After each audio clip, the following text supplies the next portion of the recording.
Faktur pajak tidak bisa digunakan atau dianggap cacat apabila tidak memenuhi syarat dan ketentuan yang sudah diatur dalam undang-undang.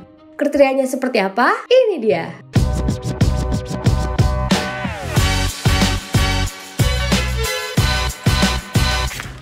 Hai rich people, EduRich kembali lagi. Sudah tahu belum kalau istilah faktur pajak cacat sudah tidak dipakai lagi alias diganti? Sejak tahun 2012 atau saat diberlakukannya Peraturan Dirjen Pajak Nomor Per 24 PJ 2012, istilah tersebut sudah tidak berlaku dan berubah penyebutan menjadi faktur pajak tidak lengkap. Sebelum lebih lanjut, pertama-tama rich people perlu tahu dulu nih, apa sih faktur pajak itu?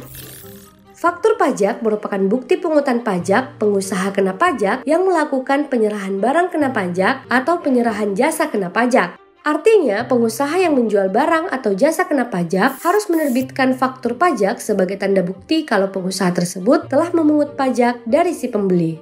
Lalu, kalau faktur pajak tersebut cacat atau tidak lengkap, itu seperti apa ya? Faktur pajak tidak bisa digunakan atau dianggap cacat apabila tidak memenuhi syarat dan ketentuan yang sudah diatur dalam undang-undang. Kriterianya seperti apa? Ini dia. Faktur pajak tidak diisi secara lengkap, jelas, dan benar.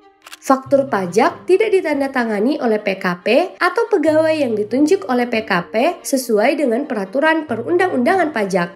PKP membuat faktur pajak menggunakan nomor seri faktur pajak yang sama dalam tahun pajak yang sama. PKP mengisi kode faktur pajak dan nomor seri faktur pajak tidak sesuai dengan ketentuan yang diatur pada Per 03 PJ 2022. PKP terlambat atau tidak menyampaikan pejabat yang berhak menandatangani faktur pajak kepada Kepala KPP tempat PKP dikukuhkan. Setelah rich people mengetahui kriteria faktur pajak tidak lengkap, pasti rich people juga jadi bertanya-tanya nih, seperti apa sih kriteria faktur pajak yang lengkap? Nah, berdasarkan Per 24 PJ 2012, faktur pajak yang lengkap harus memenuhi syarat seperti nama, alamat, dan NPWP, baik yang menyerahkan maupun penerima barang kena pajak dan atau jasa kena pajak harus dicantumkan secara benar, jelas, dan lengkap. Jenis barang atau jasa, harga jual, hingga potongan harganya harus tertera secara jelas. Tertera pula pajak pertambahan nilai dan pajak penjualan atas barang mewah yang dipungut.